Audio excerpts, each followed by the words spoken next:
Uma boa noite a todos. Meus irmãos, é sempre uma imensa alegria poder voltar. Para a nossa existência foi um presente dos céus poder ter essa atividade mensal e nós glorificamos a Deus, porque cada vez nós vamos fortalecendo mais os laços, vamos nos conhecendo mais e quando a data vai se aproximando, nós já somos felizes, porque vamos ter a chance de vir até o Ceará. E por tudo isso que acontece, pela nossa ligação, pela oportunidade de trabalhar nessa casa de luz, por poder chegar e sentir toda a energia que aqui circula, o nosso muito obrigado do fundo do coração.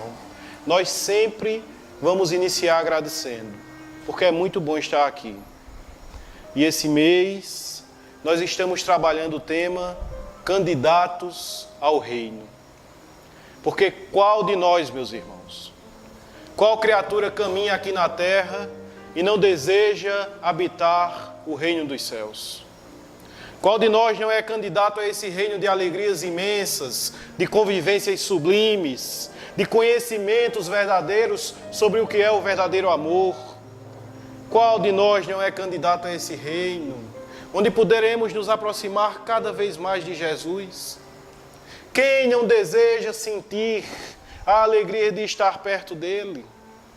Candidatos ao reino que somos, temos o compromisso de cada dia melhorar mais, de termos a plena consciência das nossas capacidades, de fugirmos cada vez mais das frases que nos prendem à pequenez, porque é mais cômodo dizer: quem sou eu? Ah, quem sou eu que somente estou tentando ser espírita? Quem sou eu para servir a Jesus? Quando em verdade o Senhor já nos convida e já sabe dos nossos potenciais. Quem sou eu para curar aquela criatura? Ora, o Senhor sabe de todas as forças que tu carregas em teu espírito. E todo aquele que despertar e se entregar no trabalho no bem vai ser utilizado como ferramenta de Jesus em curas físicas, espirituais, mentais, seja como for. Ah, quem sou eu para orientar alguém no atendimento fraterno? O Senhor utilizará a tua boca. Porque tu levantou-se, saiu da tua casa, foi até a casa de luz e entregou teu tempo no bem ao próximo. Quem sou eu para mudar tanto assim? E toda vez que a vontade surgir no teu peito, os céus se movimentam para te ajudar. O teu anjo tutelar chora de emoção todas as vezes que tu decide que vem até o Ceará. Quem sou eu para construir algo de brilhante na terra, algo que vai mudar este mundo? Somos um imenso exército do Senhor. Só que ninguém será obrigado ao trabalho. O Mestre confia e nos afirma: nenhuma ovelha se perderá. Mas nem os piores, nem os mais terríveis, nós não queríamos afirmar de nossa parte, então fomos buscar na literatura espírita, na psicografia de Chico Xavier, de Divaldo Franco, de Célia Xavier de Camargo. Fomos buscar a história do nosso irmão Jafar, que desde criança tinha as tendências terríveis. Parecia amar o crime, a indisciplina, não ouvia conselhos de ninguém. Aos 12 anos, consumia grandes quantidades de álcool. Vivia pelos lupanares, pelas tabernas. Era dado à violência física. Nunca escutava os pais, em hipótese alguma. Trazia consigo orgulho e violência. Acreditava que estava sempre certo. E aos 12 anos, em um desses locais do consumo do álcool, onde estava com um amigo de infância, Jafar entra em discussão e, como era o seu costume, ao perder a paciência, ataca seu amigo, o agride fortemente, o atinge na cabeça. E Jafar, que todos da aldeia diziam que era um caso perdido, comportava-se como tal, como uma fera. Aquela aldeia era pequena e a história daquela briga espalhou-se rápido. O pai de Jafar ficou sabendo e foi até aquele lugar. E ao chegar lá, viu aquele filho que já tinha dado tanto desgosto e tanta vergonha à família. Viu aquele filho de pé, com as mãos ensanguentadas. o amigo e companheiro de loucuras do seu filho caído ao chão, com a cabeça a escorrer sangue. E aquele pai não suportou mais. Era demais para ele. Todo o tempo, aquele jovem lhe dando tantos problemas. E antes de ouvir qualquer coisa, ele diz: Jafar, eu não tenho mais filhos. Tu não pertence mais à minha família. Em verdade, para mim, tu não existe. Eu desejo que a ira de Deus caia sobre ti. E Jafar fazia tudo o que era errado. Mas ele só contava 12 anos. E ao ouvir isso do seu pai, ele chorou. Mas carregava consigo tanto orgulho, que no seu coração não havia espaço para pedir perdão, para se explicar. Então o menino Jafar vai embora dali. Por muito tempo ele não vai ser visto. Depois de alguns anos, chegam os boatos de que um grupo criminoso terrível perturbava toda a região. Eram caracterizados pela violência. O líder deles, extremamente feroz, era Jafar. Agora um jovenzinho, já liderando grupos de bandidos. Assaltavam os viajantes, pilhavam, tomavam tudo o que eles tinham, tiraram a vida de muitas pessoas. Jafar matou muitas criaturas com as próprias mãos, com requintes de violência e crueldade. Era o terror de toda aquela região, o líder de todos eles. E um dia, o criminoso Jafar afasta-se do seu bando, porque junto ao seu bando eles eram quase invencíveis. Mas Jafar, para encontrar-se com uma mulher que lhe chama a atenção, afasta-se do seu bando, não os diz para onde vai, combina tão somente que mais adiante se encontrarão em um dos seus esconderijos. Vai encontrar-se com essa mulher sozinho, e os guardas da época aproveitam o momento. Prendem o tão temido criminoso Jafar. Não houve como ele reagir.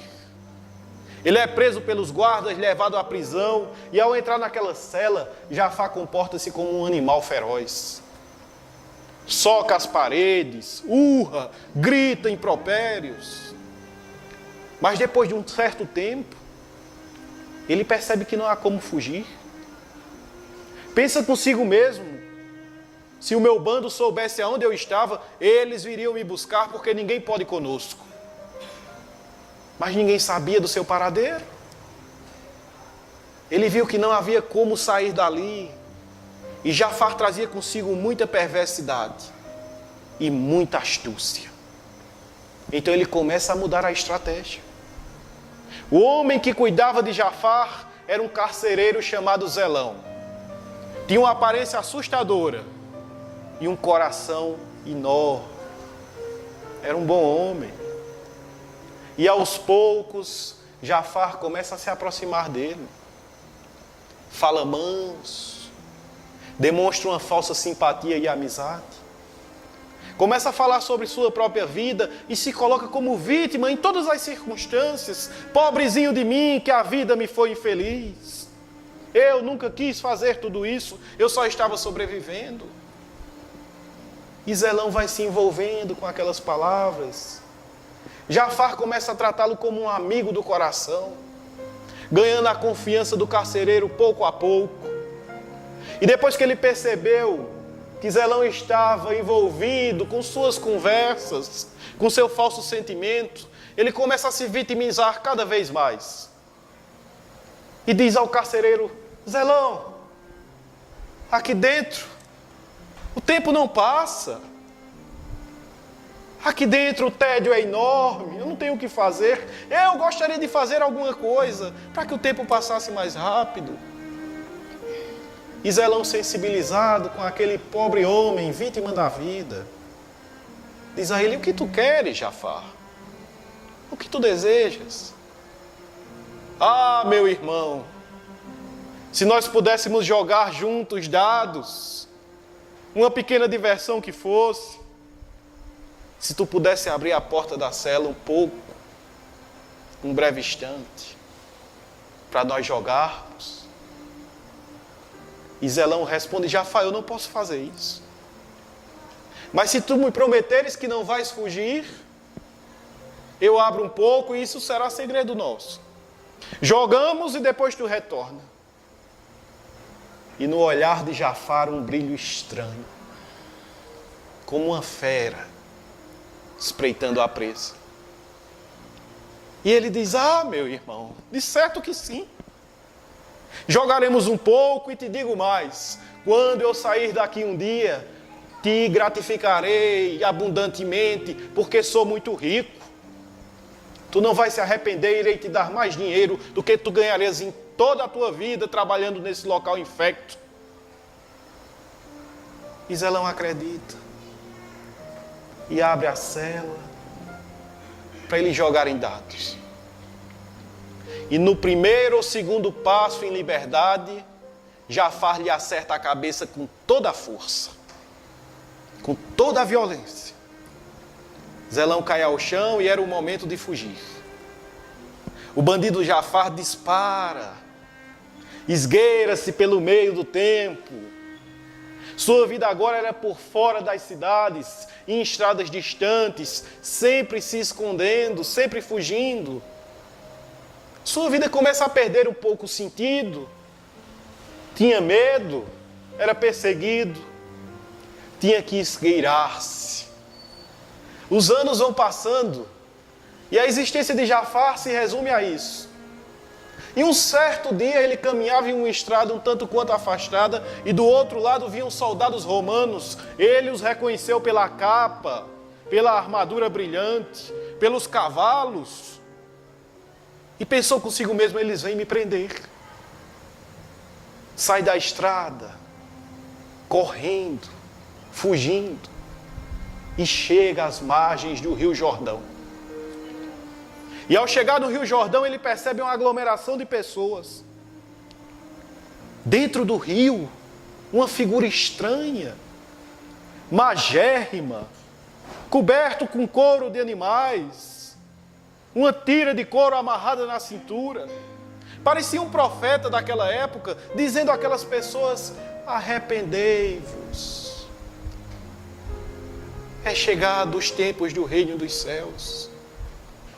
Eu os batizo com água, e após mim virá aquele que os batizará com o fogo dos céus.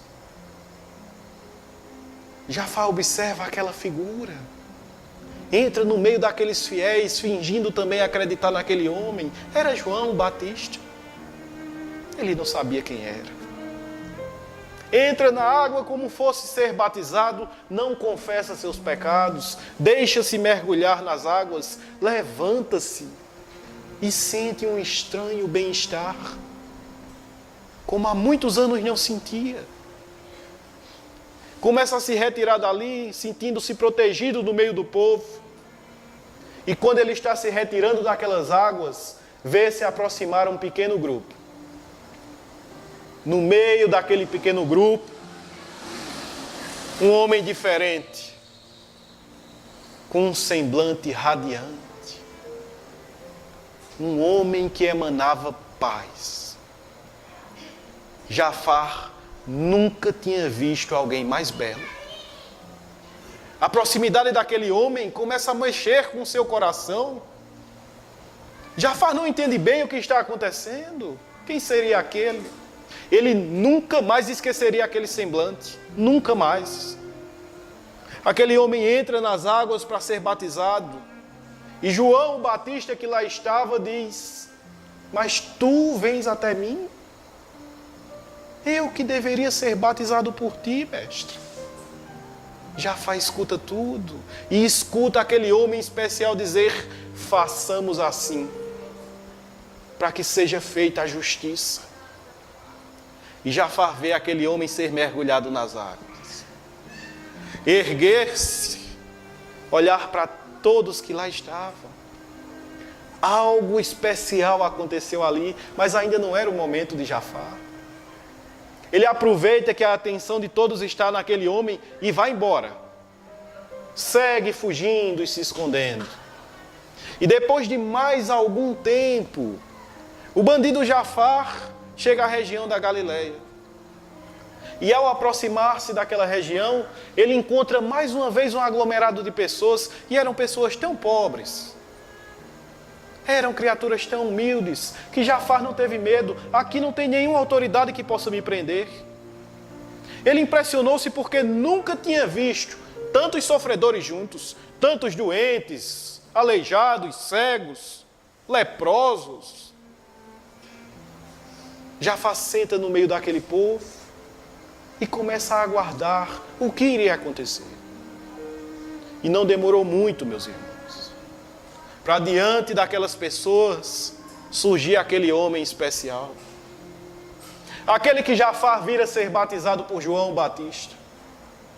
Ele nunca esqueceria aquele semblante, era ele mesmo, emanando amor e paz. E aquele homem começa a falar para o povo. E as palavras benditas daquele homem caem no coração do bandido Jafar como um bálsamo de luz. Ele fala sobre o perdão e diz que antes disseram não matareis, eu vos digo amai os vossos inimigos. Aquele homem fala sobre um pai que era todo amor. E quando ele diz que nenhuma das ovelhas se perderá, Jafar pensa consigo mesmo, eu tenho uma chance. Eu estou no meio destes que ele fala. Eu sou a ovelha perdida. Eu sou o que se desencaminhou. Pela primeira vez, Jafar se sente acolhido. Percebeu que as palavras daquele homem traziam pureza e amor, diferente das religiões que traziam consigo tanta hipocrisia.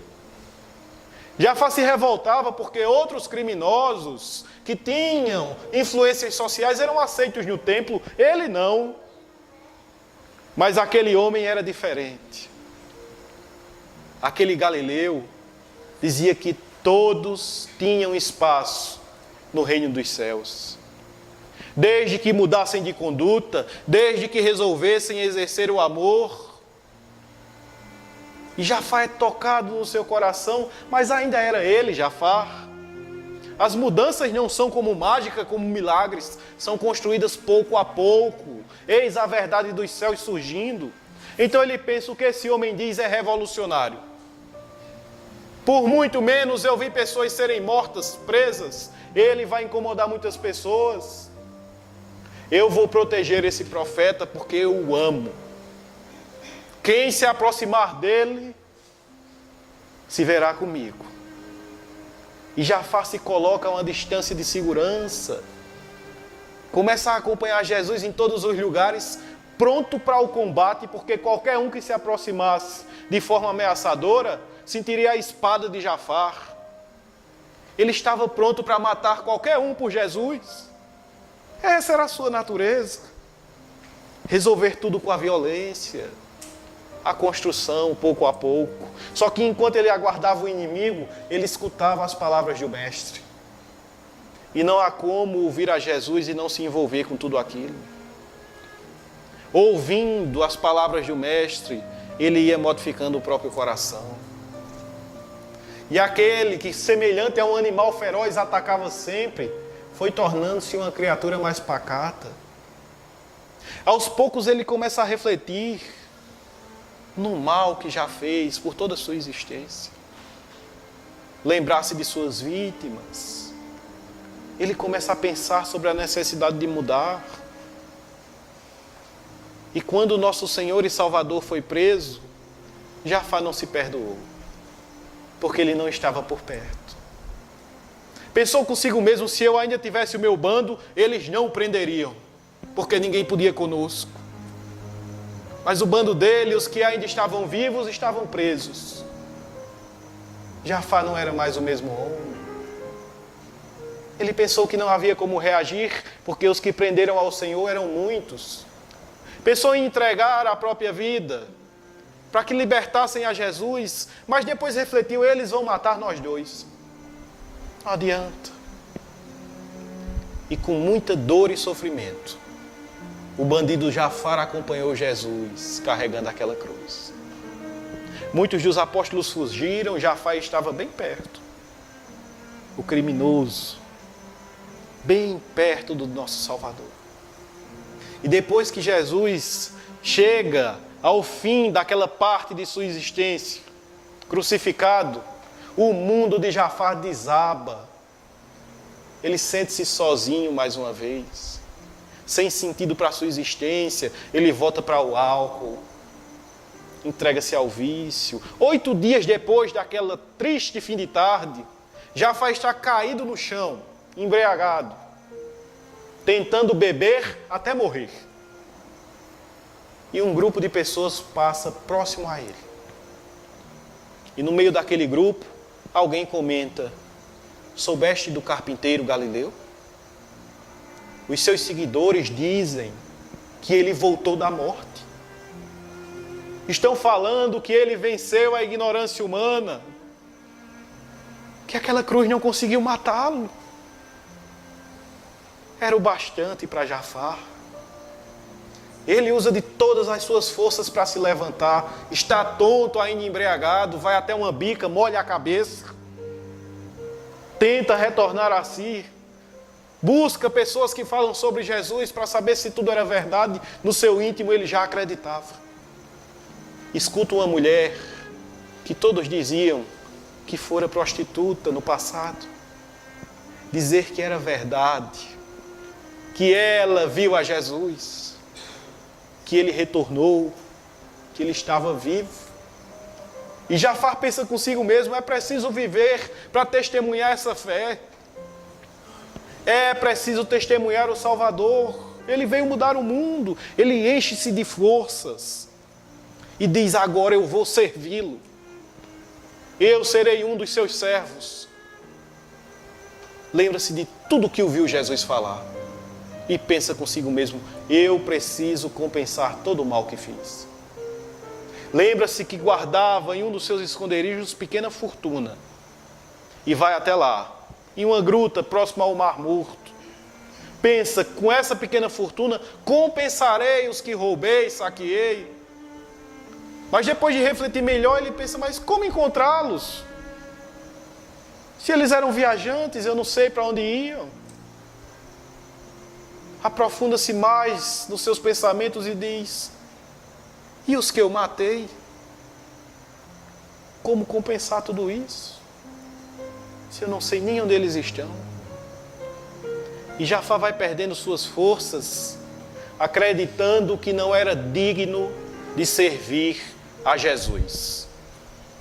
Mas ele lembra-se que o Mestre os ensinou a orar. E ele entra em oração e suplica: Senhor, ilumina a minha mente, Mestre. Diz-me o que devo fazer para te servir. Ensina-me, Senhor, porque quero refazer a minha existência. E depois da oração ele adormece e ao despertar ele estava feliz, porque ele sabia o que fazer. Na sua mente veio o carcereiro, Zelão. Era o primeiro. Ele deveria ir até lá. Se ele prometeu a Zelão que o compensaria, chegou o momento de compensar o que ele fez, pedir perdão, falar sobre esse homem que conheceu, que veio mudar o mundo. Não importava se as pessoas iriam reconhecê-lo e prendê-lo novamente. Ele iria até aquela cidade falar com Zelão. E assim o fez. Seguiu até aquele lugar, informou-se com as pessoas da aldeia, onde era a casa do carcereiro Zelão. E não demorou muito para ele chegar lá à porta daquele carcereiro. Bateu-lhe a porta e uma mulher jovem, com um semblante envelhecido pelo sofrimento, o atendeu. Era Lia, a esposa do carcereiro. E Jafá disse: eu gostaria de falar com Zelão. E aquela mulher achou estranho, mas disse: entra, sede bem-vindo. E ao entrarem naquela casa, Jafá impressionou-se com a extrema miséria. Chegou em um leito tosco, Zelão estava lá deitado. O coração de Jafá dispara. E ele diz: Zelão, lembra-te de mim. E a esposa do carcereiro olha para ele e diz: de certo que tu ignoras o que aconteceu com meu marido. Quando da fuga de um terrível criminoso, ele foi atingido na cabeça. Desde então, está sempre deitado. Não fala, não escuta. Não sei bem quais são as suas percepções. Tenho que cuidar dele e não posso trabalhar. O salário que ele recebia era uma miséria, mas ao menos nós tínhamos como nos alimentar. Agora minhas crianças esmolam na rua. E ao ouvir esse relato, Jafar chora copiosamente. Ele começa a perceber as consequências de suas atitudes criminosas. A esposa do carcereiro se impressiona com aquele homem chorando e diz: tu tinhas ligações com meu marido? Não sabia que tu ia sentir tanto? Jafar não teve coragem. E disse a ela: eu sou amigo de infância dele. E ela responde: se tu és amigo do meu marido, tu tens pousada hoje. És nosso hóspede. Descansa um pouco. Prepararei o jantar. E Jafar senta-se um pouco. As crianças chegam em casa da rua, após passarem o dia esmolando. O jantar era um caldo ralo com pedaços de pão duro. Eles sentam-se, se alimentam, e ao terminar aquela refeição, Jafar olha para Lia e diz a ela: eu gostaria de te ajudar. Se tu me permitires, a tua família nunca mais passará necessidade. Tenho comigo um pequeno tesouro e sou só. Em verdade, eu gostaria de te devolver Zelão com saúde. Mas eu não posso. Eu gostaria de te auxiliar, se tu me permitires. E Lia abre um sorriso de esperança. E a partir daquela noite, não faltou mais alimento naquele lar. As crianças puderam voltar ao contato com as letras. Não faltou agasalho, não faltou remédios para Zelão. Na manhã seguinte, Jafar faz a higiene do carcereiro, alimenta-o na boca como era necessário. A esposa de Zelão pôde fazer os afazeres domésticos. Aquela casa começou a mudar. Ele ensina a todos a rezar como Jesus o ensinou. Começa a falar daquele homem brilhante que veio ao mundo para que as pessoas mudassem. Começa a mudar a atmosfera daquele lar. Fala com Zelão todos os dias. Mesmo sem saber se ele estava escutando, conta a ele as histórias de Jesus. Algumas vezes, o carcereiro parecia olhá-lo nos olhos. Jafar aproveitava para pedir perdão. Com um tempo, pessoas de fora começaram a vir para ouvir as histórias de Jesus que aquele forasteiro contava. O número de pessoas começou a aumentar, eles começaram a auxiliar os necessitados de fora, a ajudar os doentes. Outros companheiros começaram a vir para aprender sobre o nosso mestre. Aquela casa tornou-se um ponto de luz que ajudava inúmeras pessoas. Jafar falava sobre Jesus e emocionava muitos. Certo dia naquela aldeia chegou um grupo de forasteiros que tinham ouvido falar daquele homem que ajudava a tantos. E se ele ajudava a tantas pessoas, certamente ele era muito rico. E quando todos saem de lá, que Jafar estava sozinho naquela casa, porque com o passar dos anos, o carcereiro Zelão desencarnou. Voltou ao plano espiritual após 10 anos de trabalho. Jafar estava sozinho orando, o restante da família havia saído de lá. E os forasteiros entram naquela casa. Eram 5 homens. E Jafar, aos vê-lo, parecia saber que o seu momento havia chegado. No seu coração, uma angústia e um sentimento também de agradecer ao Senhor. Ele sabia que iria colher tudo o que plantou. E um dos homens pergunta a ele aonde estava a fortuna, aonde estava o tesouro, já que ele ajudava tanta gente. E Jafar explica que tinha gastado tudo, auxiliando os necessitados, que não restava mais nada e que aquela casa vivia de doações que outros companheiros lhe davam. Não havia mais o que levar. Mas aqueles forasteiros não acreditam e começam a espancar o antigo bandido Jafar. Lhe batem na cabeça, nas costas, nas pernas e questionam aonde estão os tesouros, aonde está o ouro, as moedas. Os seus olhos inchados, ele está ao chão, lágrimas descem pelo seu rosto, mas ele traz um sorriso no semblante.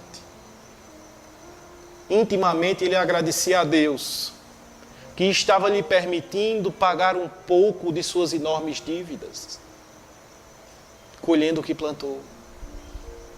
Aquele sorriso é tido por aqueles marginais como uma ironia da vítima, e eles o batem mais.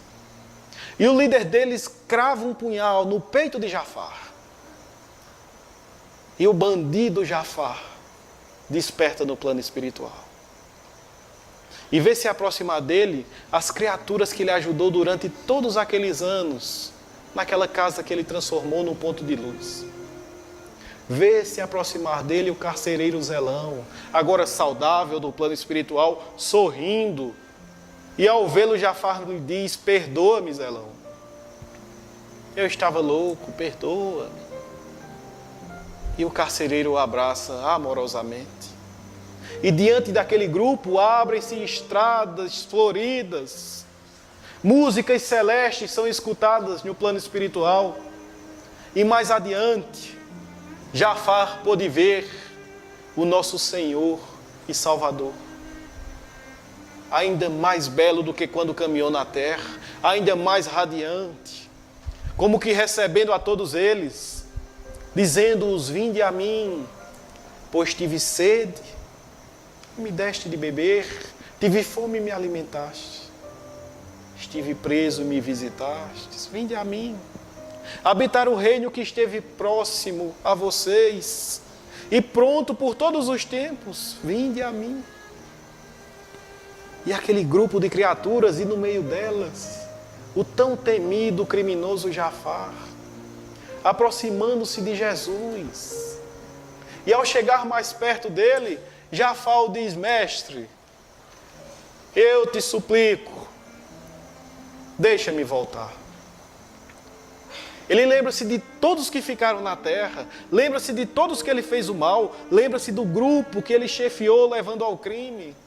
E suplica a Jesus: deixa-me voltar, deixa-me encontrá-los de novo, Senhor, e continuar o trabalho. Deixa-me voltar para mostrar a eles a tua luz e o teu amor. Deixa-me retornar, Senhor, para que eu possa também me refazer. Eu te suplico, mestre. E Jesus sorri para ele e o diz: meu filho, descansarás um pouco e te será permitido retornar à terra, para encontrar aqueles que desviastes, para refazer os caminhos dos que tu tirou do caminho de luz. Poderás voltar, meu filho, para trabalhar na seara do amor. E até hoje, meus irmãos, Jafar trabalha na terra, levando os ensinamentos de Jesus, tocando corações, tentando fazer com que as criaturas percebam a grandeza da doutrina que ilumina os olhos dos que aqui andam, tentando dar as mãos, tentando se refazer, tentando esquecer os instintos do antigo criminoso. Até hoje ele vem para ajudar, porque não há como encontrar essa doutrina de luz e não se modificar completamente. Não há como encontrar a Jesus e não ser outra pessoa. E estão abertas as portas do reino para todos os que quiserem ir, sem exceção. Os apóstolos testemunharam tudo isso. caminhavam em direção ao templo, e diante do templo, a sociedade mostrava o seu semblante mais cruel, porque o templo era luxo, riqueza e poder, onde as criaturas tramavam uma forma de manter todos sob seu jugo. E diante do templo, a pobreza, a quinquilharia, o comércio pequeno, o sofrimento, as criaturas a esmolar. Pedro e João iam para o templo, orar lá no meio daqueles que o perseguiam, falar sobre Jesus no meio daqueles que se mostravam como inimigos. E ao caminhar na direção do templo, eles viram um homem coxo, que há muitas décadas esmolava naquela porta. E é interessante porque o templo nunca foi até aquele homem ajudá-lo, levantá-lo dali, dar-lhe uma melhor condição. Ele estava sempre lá, esmolando na porta, todos viam, só que ninguém tomava uma atitude.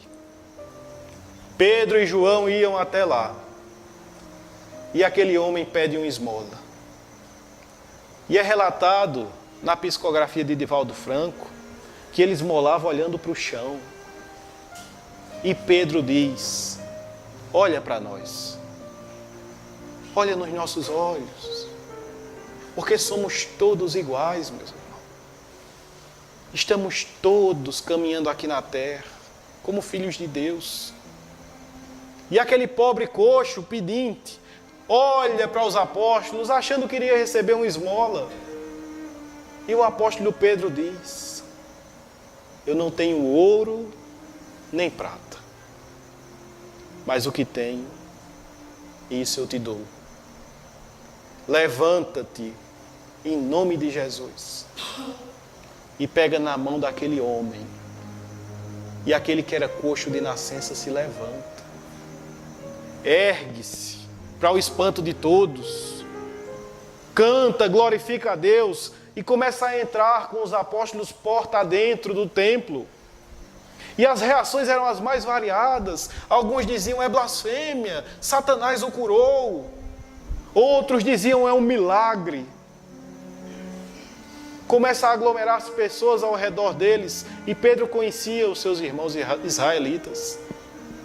Ele sabia que rapidamente se modificava o comportamento daquele grupo de homens, que entre a admiração e as pedradas era um instante só. Então Pedro toma a palavra. E naquele momento ele parecia um gigante.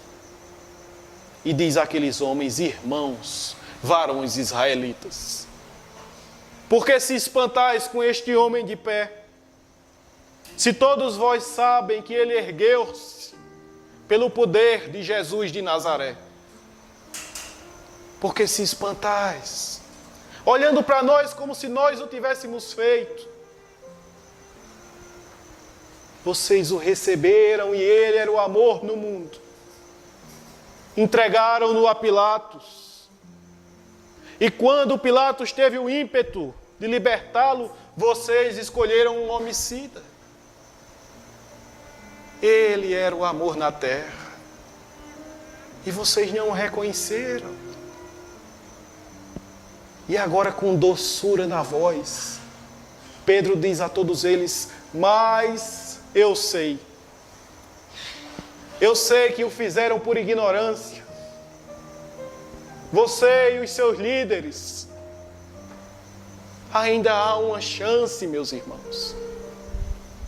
Arrependei-vos e aceitai a Jesus como teu Salvador.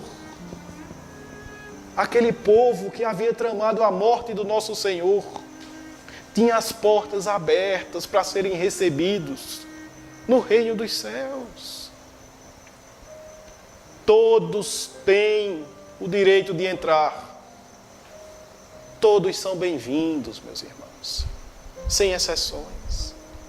Todos nós temos o nosso espaço nas alegrias celestes. É preciso desejar ir até Ele. E não pensemos: mas eu sou tão simples, tão pequeno, a minha profissão é tão humilde, quem sou eu? Porque à época de Jesus, Tiago achou que os grandes do mundo iriam construir o reino. E levou até ele criaturas poderosas. E os mostrou: Senhor, este aqui é Sadoc. é o maior construtor de toda essa região. E Sadoc se apresenta e diz: Senhor, tudo que tu vês, à exceção do templo, foi construído por mim. Eu sei que o teu reino vai prosperar e tu vai vencer. Então, mestre, me coloco à tua disposição, os meus trabalhadores, o material de construção, nada vai te faltar. Mas eu peço discrição. Não quero que saibam que eu estou contigo. Peço silêncio, porque minha família pode ser atingida. E Jesus o responde, meus irmãos. Tiago, o objetivo deles, por agora, não é o nosso. Eles trazem consigo o poder do mundo. E logo mais adiante eles passarão. E o poder, a fortuna, a força, ficará na mão de outros desequilibrados. Por agora eles não estão conosco, Tiago. Eu busco corações voltados ao bem. A nossa construção é no coração dos homens. E Tiago diz: Senhor, eles iriam adiantar em muito a vitória. E Jesus o diz: Tiago, o meu reino há de chegar em todo o globo. E as criaturas o reconhecerão toda vez que abrirem os olhos para as luzes dos céus. O meu reino irá espalhar o amor e talvez demore um pouco mais para que os homens o encontrem.